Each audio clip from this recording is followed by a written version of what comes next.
So as a warm-up, I ask you to kind of get this copy because I'm going to kind of walk through this real quick. On Friday, we talked about sign charts, sign diagrams, and we use those in connection to quadratics, okay? Some of you going, well, I don't need this. I can do this other way, and that's fine. But as we kind of start building the idea of these rational or reciprocal functions, we're going to need that a little bit more, okay? And so we're going to talk about reciprocal functions of the day. That's kind of how IB refers to that. It's also rational functions, kind of how we discuss it. They're one and the same. Okay. The parent function. The parent function for a reciprocal is f of x equals 1 over x. Okay. Now, I want to approach it from this standpoint here. We want to look at for critical values. On Friday, we said there were two types of critical values. Anybody remember one type of critical value? The zeros, the x-intercepts. Okay? So x-intercepts are a critical value. What's the second type of critical value? Where it's undefined. That's correct. Okay? So that's what I'm looking for. I'm looking for where it's x-intercept or where it's undefined. So we're going to do this smaller function here. Now, tell me about x-intercepts. How do I find an x-intercept? Plug in 0 for y. So let's do that. That's f of x. So 0 equals 1 over x. So it looks like a pretty easy problem to solve. How would you solve that problem? Multiply x on each side, right? I don't like the fraction. So we're going to multiply by x and multiply by x. So the x's cancel there. I got 1. What's 0 times x? 0 times anything is 0. Okay? And tell me about that right there. That's not a true statement. 0 is not equal. What were we looking for? X-intercepts, correct? We're looking for x-intercepts. The work that we did gave us like a no solution answer, correct? So what does that mean about my x-intercepts? There are any, okay? So I don't have that type of critical value in this problem, which must mean I have an undefined critical value in this one, okay? Now when I'm thinking about undefined, what value can you not use is what undefined is about. What value or values can we not use? Or what value or values can I not use here?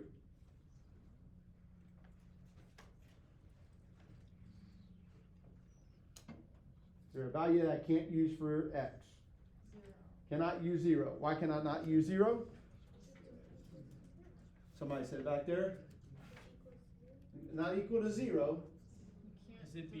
You can't divide by 0. All right? You can't have 0 in the denominator. You can't divide by 0. All right? And so x equals 0 is my critical value. So I would have my number line, and I would put 0 on the bottom. Okay? And then what we did on Friday is we tested either side. So what number would you use to test this side? 1, 2, 3, something like that. All right? What number would you use to test the other side? Negative 1, negative 2, negative 3, something like that. I'm probably going to use 1. So if I plug 1 in, 1 over 1 is 1. It's positive 1. So it's positive there. That's what we were after on Friday.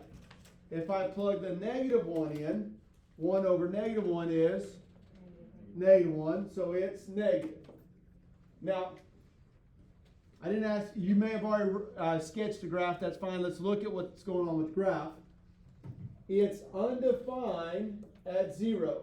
So at 0, when it's undefined, we're creating a vertical asymptote there. It's undefined, we're creating a vertical asymptote. If I look to the right-hand side, it should be positive values. It should be all above the x-axis, which it is. All these are above the x-axis. I'm not caring about the slope or anything like that. Where is the location? It's above the x-axis. Okay? Over here, it's negative. Where are those values? They are below the x-axis. That's what the positive and negative is telling me. Okay? But we probably kind of knew that one, or we've seen that one before, but that's kind of how I'm connecting it. Now, these rational or these reciprocal graphs, they are referred to as asymptotic graphs. All right, which means there's asymptotes in there. We've already talked about the vertical asymptote. It also has a horizontal asymptote, and we're going to come back to the rule about that here in a minute. I'll revisit that here in a moment. Everybody okay on that so far? Okay? All right, questions you have before we go on? You got a question, ask it. Okay? Let's try another one. So if I go to the next, this is my next one right here. All right? You can copy this down right here. We're going to begin with that one. So f of x equals negative 1 over x. Where does that negative go? 1 to the x, to both? One or the other. I could write this one like that. That's fine. I could write this one like this. That's fine. Can I write it like that? No, because that did what? That made it positive. So I can't do that one. I can do either one of the other two is fine. Okay. So now, let's find our critical values like we talked about a while ago. What's a critical value that we can find in this problem? Can we find where it's undefined? Where is it undefined? 0. Okay? So x cannot equal to 0, so that's my critical value. By the way, many of you confuse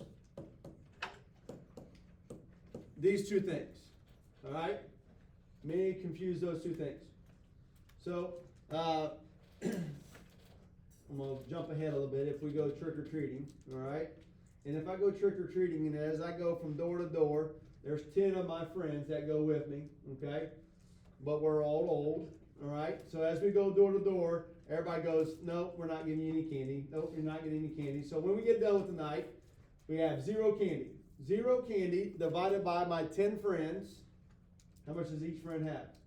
0. That makes sense, correct? We didn't get any, all right? Now, if you go door to door and you got 10 pieces of candy, but you have 0 friends, how much does each person get? That doesn't make any sense. 10 divided by 0, all right? 10 pieces of candy divided by 0 friends, that doesn't make any sense. This is undefined, that's 0. That's the difference between the two. We can't divide by 0. That make sense? All right? So that's kind of what's taking place. So, over here, that's a critical value because it causes it to be undefined. Now, we could do the same thing that we did in the problem a while ago. I could set y equal to 0 and I could go find an x-intercept. What's going to happen again? You're going to get a false statement. I'm going to get a false statement again. I'm going to multiply by x on both sides. And I'm going to end up getting 0 equals negative 1. Which is no solution, so I have no x-intercepts. So again, in this case, I only have one critical value. The critical value I have is x equals 0. I'm going to pick values on the right-hand side.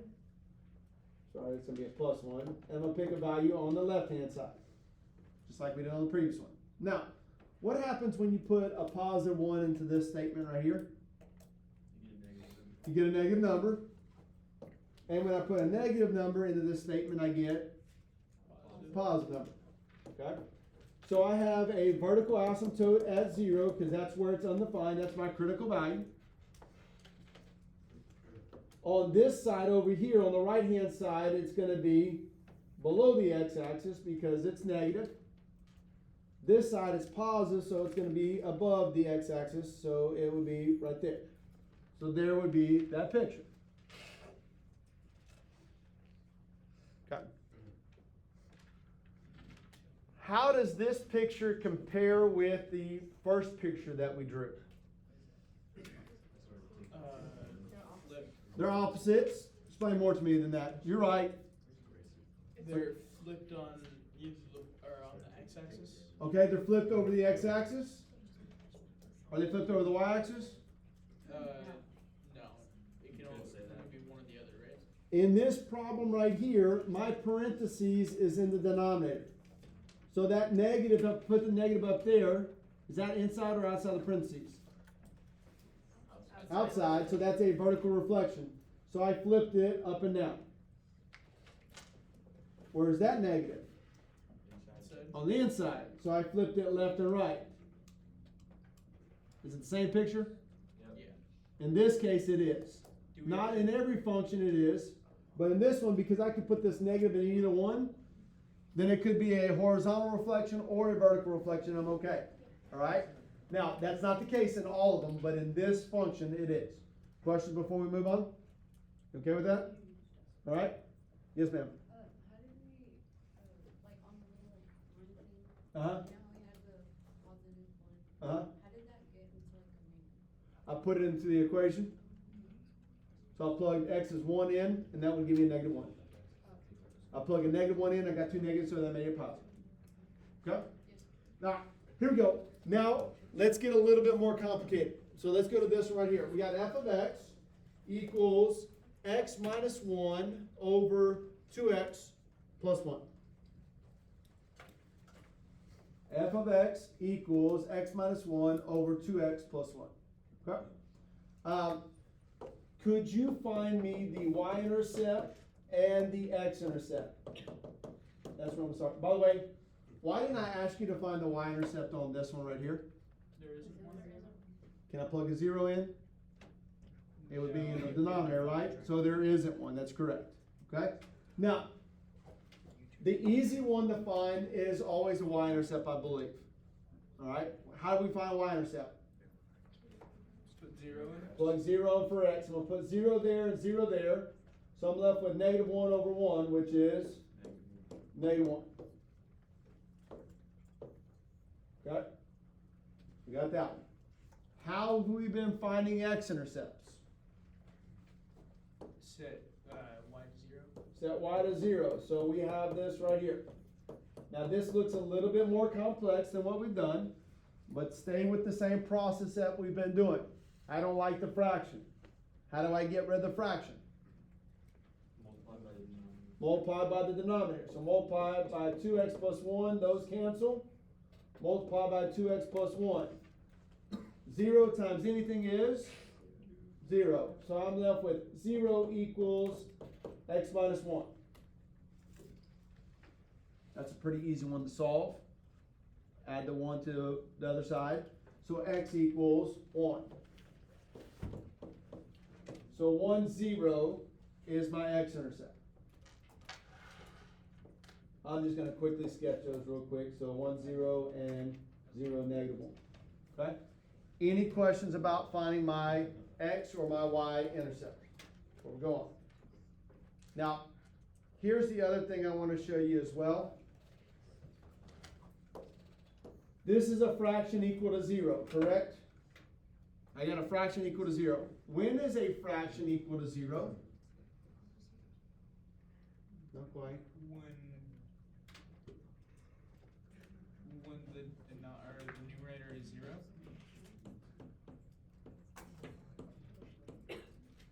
Any of those fractions right there, 0 over 1, 0 over 10, 0 over 2x, any of those would be 0, right?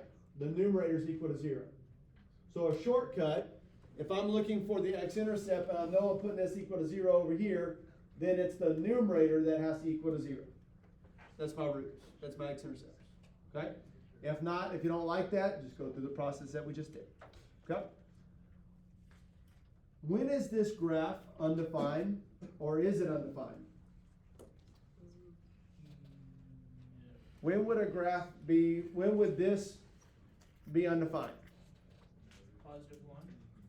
Close. Everywhere except. I can't have what in the bottom? A 0 in the bottom, okay? So 2x plus 1 can't equal to 0. The denominator can equal to 0. Well, when does that happen? We'll solve that problem. Minus 2, so 2, or excuse me, minus 1, then divide by 2. And so x cannot equal to negative 1/2. That's the only number I can't have in this problem. Every other number would work. Some of you don't like the numbers it's going to give you, but they would still work. Okay. So, what is my critical value or critical values? -1. Again, -1.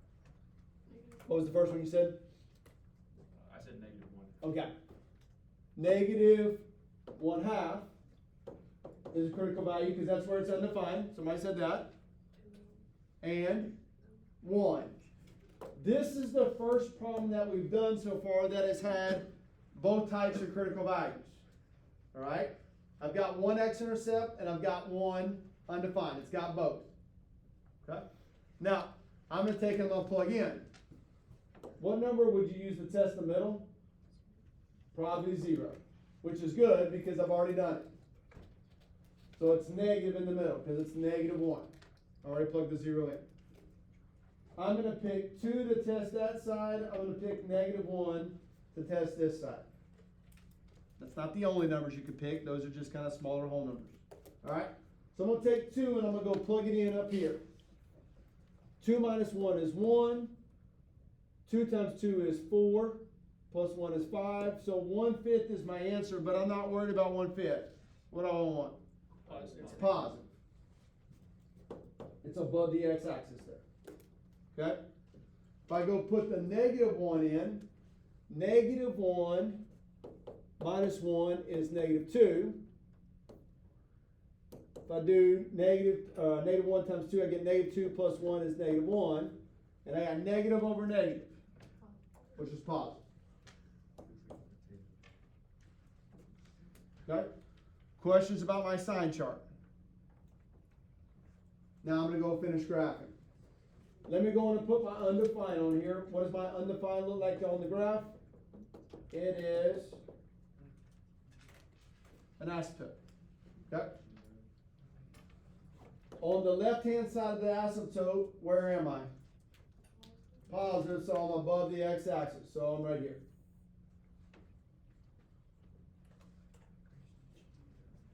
Between the root and the vertical asymptote, I'm negative.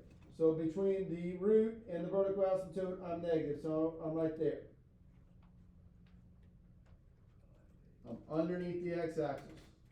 And then, once I hit the root, then I'm going to be positive, and I'm going to be right there. Now, I'm going to come back and clarify a little bit more on that one here in a minute, but that's kind of where I am right now. Okay? So the sign chart helps me. If you remember from last year, these are a little bit harder to graph because where am I? All right, am I above? Am I below? I had to pick a whole bunch of points last year and plug them in to try to find this, but I can do this pretty quickly by using the sign graph or sign chart to get me there. All right, we're going to do a little bit more complicated one tomorrow that we'll see it, and it'll help us a lot more there. Okay? Everybody okay so far? All right. Vertical asymptotes. How do I find vertical asymptotes?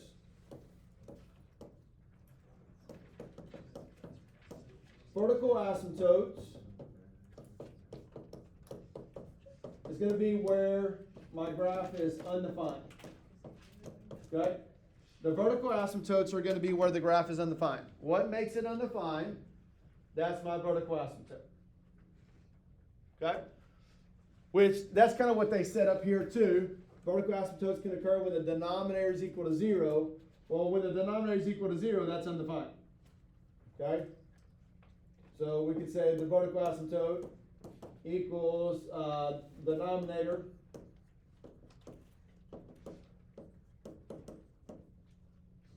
equal to 0.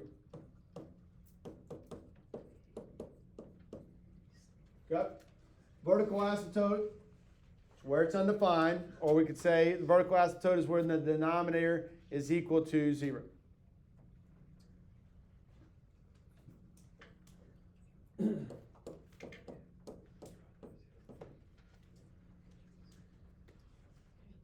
Your vertical asymptote is always going to be in the format of x equals a number.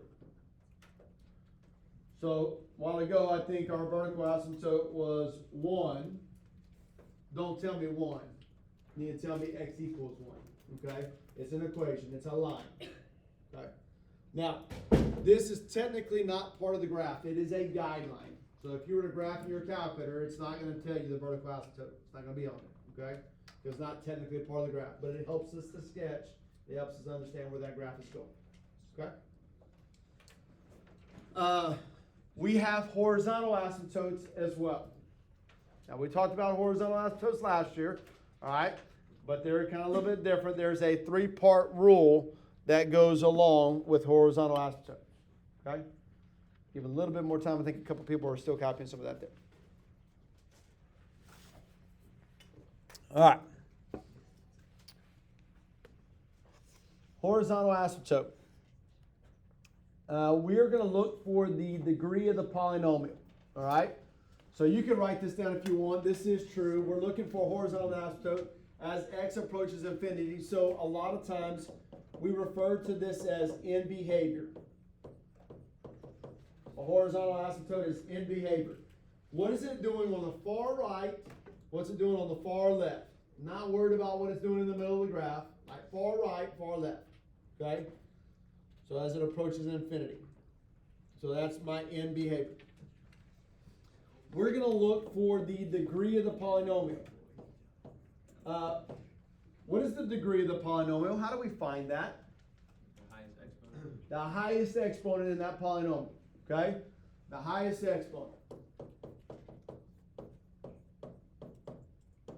Somebody may mention in an earlier class, that's the number of answers that we have, or the number of roots that we possibly have, which is true. Okay? All right. One scenario. I could have something like this. X over x squared plus 1. I could have that scenario right there. What's the degree of the top polynomial? 1. What's the degree of the bottom polynomial? 2. So this is a situation where we have small over big. Okay? We've got a small degree over a big degree. If we get this situation right here, the horizontal asymptote is always y equals 0. Okay? Anytime that you get a smaller degree on top, a bigger degree on bottom, it's always this. Now, is 1 over x in the same category? Is that small over big? It is. What is a constant? A constant has a degree of 0. x to the 0 power that's there. So it's got a degree of 0 on top, degree of 1 on bottom. So that's the parent function. It falls in this category right here. Okay? So it's small over big. So it's got a horizontal asymptote of 0. Okay? If I take and I were to flip that. So if I were to do this scenario right here, if I did x squared plus 1 over x squared plus 1 over x, this situation would be what? Big over small. Big degree on top, small degree on bottom. Anybody remember the result on this one? You have to divide.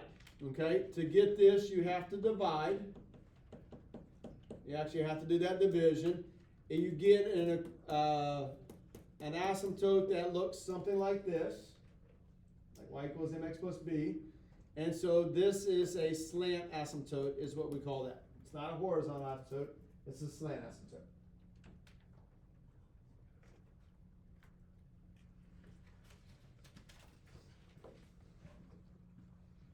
Okay. So we would actually have to do that division. There's one other scenario. What's the other scenario? That they're the same. Okay? Then I were to have x squared plus x minus 6 over x squared minus x minus 12. And the degrees are the same. It's 2 on top, 2 on bottom. Now, you might have a coefficient out front, so I'm going to put a number out front, whatever that number is. This is same over same. And our horizontal asymptote is going to be y equals the two coefficients, the two numbers that are out front. All right? So we take those two numbers and we divide those, and that would be my horizontal asymptote. Okay? So if it's 1/1, it'd be just 1? It would just be 1. So if I took away the number signs out front, then it would be just x squared over x squared. It'd be 1/1, so it'd be 1. That's correct. So would that be the A value technically? Yeah, technically it's the a value. You should divide the a values. Okay? You can think of it that way as well. Good? All right. So let me do this. I'm going to go back. I want you to look at what we've done so far. See how that matches up. See how that works. Okay? And so if I were to do that, if I went back to the very first one we did today, what scenario is this one?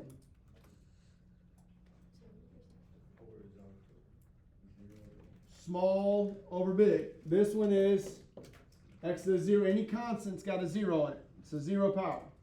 So it's 0/1, so it's small over big. My horizontal asymptote was 0. Okay? This one is small over big. I should have a horizontal asymptote at 0 there. Okay? What is this scenario right here? This is same over same. So I have a 1 out front, I have a 2 out front, so my horizontal asymptote is 1/2. So I should probably modify this a little bit. I've got 1/2 here, so it should have leveled off there. And that one looks actually pretty good and leveled off there. So there's my horizontal asymptote. Okay? Everybody all right with that? So here's what I'd like for you to do. All right? I want you to take a look at this one. Here's the equation. I want you to go find me the x-intercept. I want you to find me the y-intercept, the horizontal asymptote, and the vertical asymptote.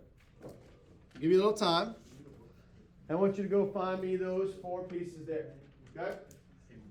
Go find me the x-intercept, go find me the y-intercept, go find me those 2 different types of asymptotes. Yo, give me my homework back, Joe.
Where would you start on this one? Y-intercept? The y-intercept's pretty easy one to start with. What is your y-intercept? 0. -1/2. If I put a 0 right there, if I'm doing y-intercept, put a 0 for x, I'm left with 1/-2, so it's -1/2. Okay? How about your x-intercept? Undefined. It's undefined. There are none. Okay? How do you do that? Well, 0 goes in for y. That's kind of how we set that up earlier. Multiplied by the x minus 2. What's the nice thing about multiplying anything by 0? Nothing. It's 0. And so I'm left with 0 equals 1, which that is not true, which means there are no x-intercepts.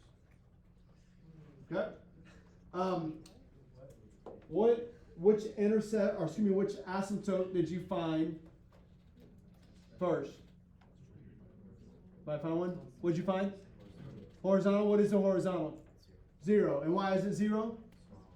It's small over big. That's correct. So horizontal asymptote is y equals 0 because it's small over big. Very nice. What is your vertical asymptote? Isn't it 1 technically? Not 1. What number can I not use? Can't use 2. 2 is the only number where it's undefined. Why is 2 undefined? So I plug 2 in, I get 2 minus 2, and I get a 0 in the denominator.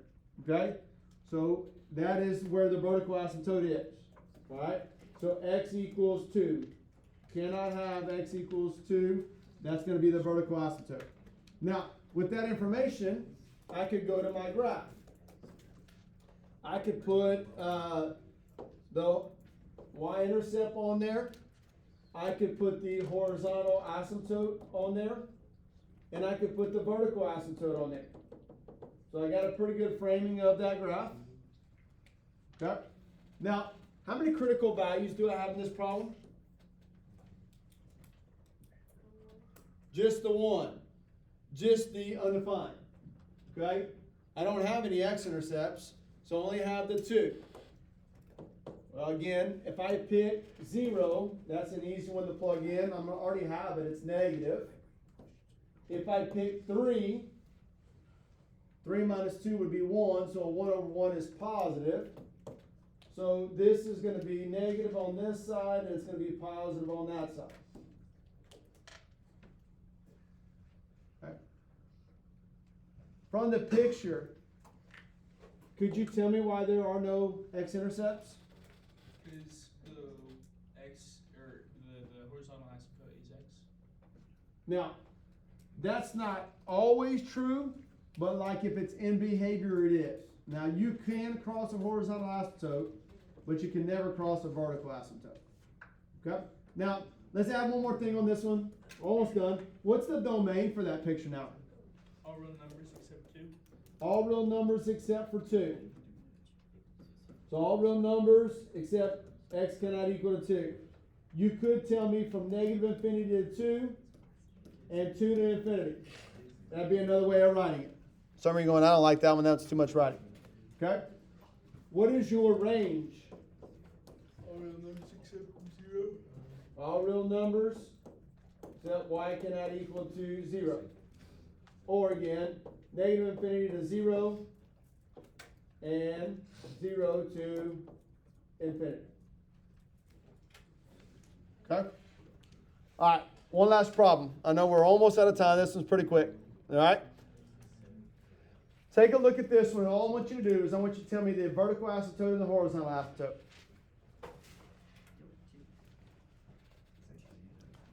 Horizontal asymptote and vertical asymptote.